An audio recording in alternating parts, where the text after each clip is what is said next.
l'AFI doit contribuer à la réussite de la nouvelle phase des politiques de pôle de compétitivité. L'AFI doit participer pleinement au rayonnement et à l'attractivité internationale des pôles de compétitivité. Cette phase 2 des pôles va conduire à la constitution de véritables campus qui devraient renforcer leur lisibilité et leur attractivité.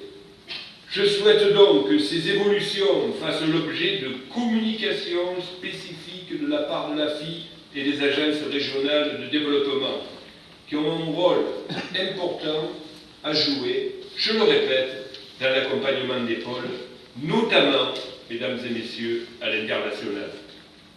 L'AFI doit aller à la recherche d'entreprises désireuses de se localiser dans un pôle de compétitivité correspondant à leur secteur d'activité. Je sais aussi qu'en 2008, plus de 1100 entretiens d'affaires approfondis concernant les thématiques des pôles de compétitivité ont eu lieu. Je sais que ces entretiens ont déjà généré 110 projets diffusés aux partenaires régionaux de l'AFI, ce qui représente environ 15% du flux annuel des projets. Mesdames et messieurs, Monsieur le Président, il faut aller plus loin. C'est l'objectif de notre nouvelle convention. L'AFI doit également participer au développement des éco-industries en France. C'est un des objectifs prioritaires de la convention que nous signons aujourd'hui. Renforcer l'action commerciale de l'AFI sur les projets relatifs, notamment à l'environnement et au développement durable. D'ailleurs, mon rattachement au ministre d'État en charge de l'écologie, de l'énergie, du développement durable n'est pas un hasard. Il traduit la nécessité de penser l'aménagement et la compétitivité du territoire différemment.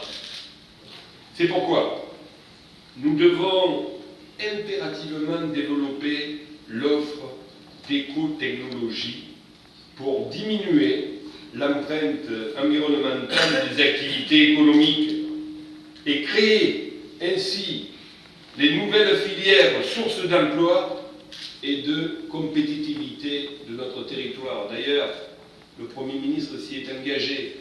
Il n'y aura pas de pôle de compétitivité nouveau, sauf les pôles touchant au développement durable. C'est un engagement qu'il a pris et ces nouveaux pôles seront bien sûr les seuls qui seront examinés. Aussi, je souhaite que les projets liés au développement durable soient plus nombreux que ceux que nous avons aujourd'hui. Nous avons décidé de fixer une ambition collective, que 30% des projets et des aides soient accordées par le Fonds unique interministériel à des projets de développement durable, contre 16% seulement aujourd'hui, à échéance de cette nouvelle phase de 3 ans. Mesdames et messieurs, Monsieur le Président, cet objectif me semble nécessaire et surtout réaliste. Dans ce cadre, l'AFI a un rôle à jouer pour faire venir des investisseurs intéressés par ces nouvelles filières. Je le répète, il s'agit d'une priorité majeure, car c'est dans ces domaines que se joue l'avantage compétitif de demain. J'en viens, Monsieur le Président, au rôle important que joue l'AFI dans la réussite de la politique de renouvellement et de diversification du tissu industriel des territoires exposés aux mutations économiques. Vous l'avez également abordé. L'étroite collaboration instaurée depuis 2006 entre l'AFI et le pôle mutation et développement économique de la DIAC montre que l'agence est en mesure de contribuer rapidement à la recherche de solutions opérationnelles lors de reprises d'entreprise, en facilitant l'organisation des contacts entre le repreneur potentiel qu'elle a trouvé, les collectivités locales, qu'il ne faut pas oublier, et bien sûr l'État. Je voudrais d'ailleurs attirer votre attention sur le secteur automobile qui est actuellement confronté à une situation très délicate. Toutes les opportunités doivent être poursuivies. Tous les investisseurs doivent être mobilisés afin de préserver au maximum l'emploi de cette filière en France, comme le souhaite le président de la République.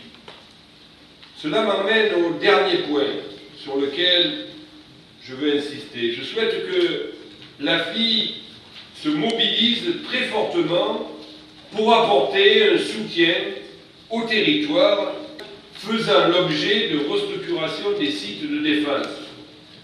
Je voudrais insister sur ce point, car nous devons impérativement réussir l'accompagnement des territoires concernés.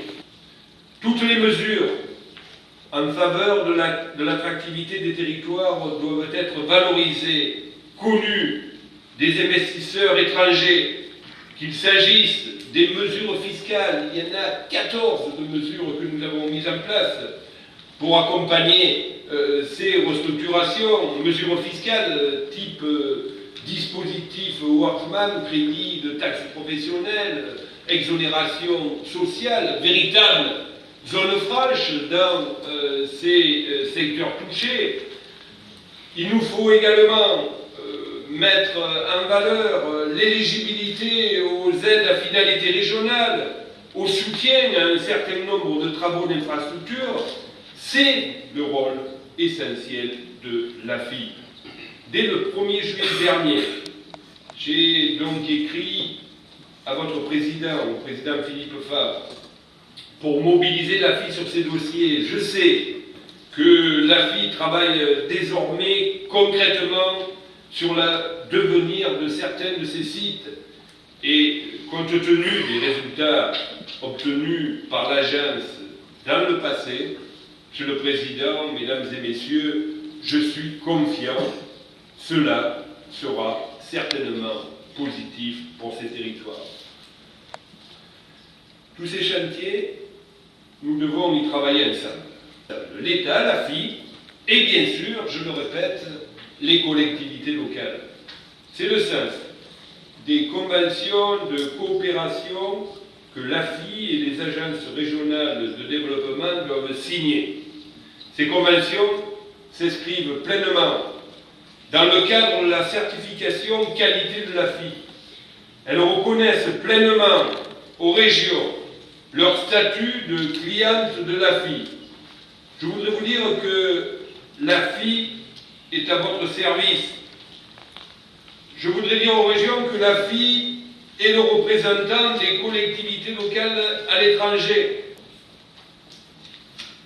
Mesdames et messieurs, à l'heure où les marchés révèlent les désastres d'une financiarisation en outrance de l'économie mondiale, la politique d'attractivité, de compétitivité de nos territoires et les actions menées par l'AFI et les agences régionales de développement montrent un autre visage de l'économie.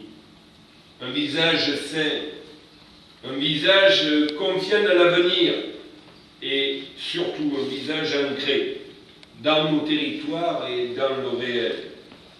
Je souhaite fort de cette conviction que vos échanges soient fructueux, vos projets plus nombreux encore.